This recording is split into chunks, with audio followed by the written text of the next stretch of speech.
Inaasikaso na umano ng dating mag-asawa na si Richard Gutierrez at Sara Labati ang kanilang annulment. Ito ay ayon kay OG Diaz.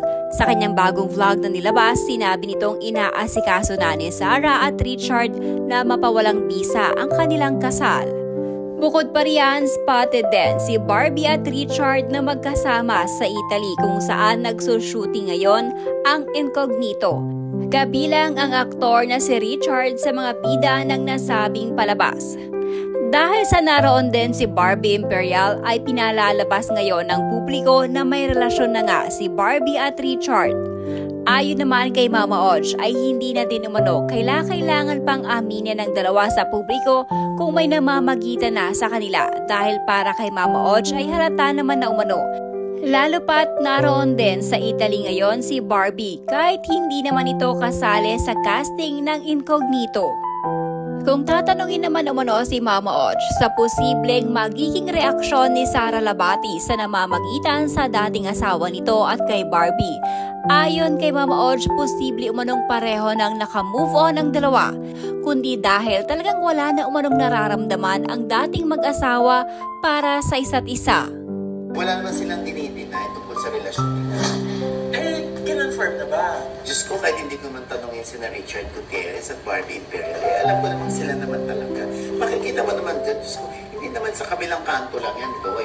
Hindi naman yan sa Cubao lang. Oo, di ba? Kasi nga nagtataka yung mga netizens. Bakit nandun din si Barbie Imperial sa Italy? Hindi naman siya kasama sa Incognito. Oo, di ba, ang alam natin nandun siya sa Batang Quiapo. Oo, tapos bigla siyang nawala. Babalik kaya siya? Babalik si Barbie, sabi niya sa akin. Pero ito, hindi niya naikwento sa akin na nandun siya, kasama rin siya ni Richard Gutierrez. Kaya yung iba nagtataka bakit kasama, hindi naman kasama dun sa Incognito. Importante kasama siya sa trip. Siyempre, nakakatuwa naman si Barbie, no? Kasi nga hinirita ko ng one-on-one interview. At sinabi naman niya sa akin na huwag kang mag-alala dito, sa'yo ako magpapa-interview. Wow! Diba? Barbie, tutuhanin mo yan, Yeah. Or else, ibabalik kita sa pagkamanika. Tao yun ano kaya yung reaction dyan ni Sara Labati? Ako, ito na nga. Alam mo, kahit hindi naman natin nakakausap itong si Sara Labati, ako nga parang binlock na rin yan. Wala namang problema dahil hindi naman kami magkaibigan unang-una sa lahat. And I'm sure, para sila yung makipag-date sa iba, nakamove on na sila. Hindi dahil lumahanap lang sila ng rebound. Diba?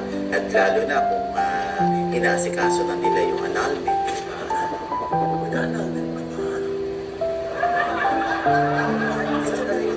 Ito na. Loy, ano ba yung sinabi ko? Sabi mo, lalo na inaasikaso na may annulment, no? Gago ka nga. Ganun yung pagkasabi mo.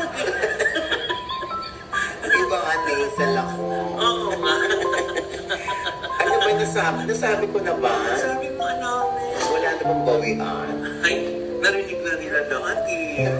Oo, 500,000 yung nakarinig ko. Hindi na panaginipan ko lang naman. Panaginipan ko lang naman na inaasikaso ng annulment. Oo, ganon. Siyempre, hintayin natin silang dalawa na salita. Baka iba yung kanilang panig tungkol dyan sa issue ng annulment na napanaginipan ko lang naman. Ikaw din na no? Bakit? Ikaw lang yung nananaginip na hindi ka baliktaran. Parang true. Hoy, ako, alam mo na, siya ang nag-confirm. So, ikaw ang next na matutulog pa. Teka lang! Sabi ko lang naman, pananaginip kayo siya. Panaginip. Ako, usually na. Walang usually. Basta, hintayin natin yan.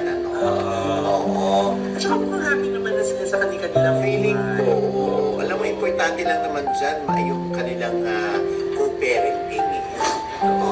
Talagang pag hindi na mapaplansya, ayusin na lamang yung kanilang relasyon sa kanilang mga anak. Ganun lang ang buhay, Diyos ko. Ang ikli-ikli ng buhay, bakit natin gagawin di ba? Komplikado. Lalo na at willing naman yung magkabilang kampo na magkaroon ng partner. Deserve nila yan, no? Sarah is very classy. Barbie is a naive version of young Sara Labati. They're both beautiful but Sarah is more gorgeous. Ang mga lalaki naman bilis mag-move on. 6 months kalimot ka na yan, wala ka na. Karamihan naman sa kanila pag iniwan ka may kapalit na. At saka good for Barbie and Richard, not hiding their relationship. Tanda na nila and they are stable financially. Kung sila, edi sila, enjoy. Life is too short. Sayang naman yung mag-asawang Richard at Sarah. Kakalungkot lang, ang tagal na nilang mag-asawa. Bakit kaya? Barbie Imperial, how cheap sumama sa pamilyadong lalaki. Nako, si Barbie lapitin ng mga lalaking nananakit. Nagiging cycle sa buhay ang ganyan. Maganda nga si Barbie pero madami na kasing dumaan na lalaki sa kanya at inadmit naman niya na lahat ng boyfriend niya nakadwelo na niya. Feeling ko para na siyang sausawan ng bayan, social version. Sinusuportahan si Richard ni Barbs para kang itapon man ni Sarah siya sasalo sa tira-tira. Parang AJ Raval lang ang babata pa pero parang mauubusan ng lalaki sila sa mundo. Kasi nga mas marami-raming sumasapi na generationist ninyo, mga Bex.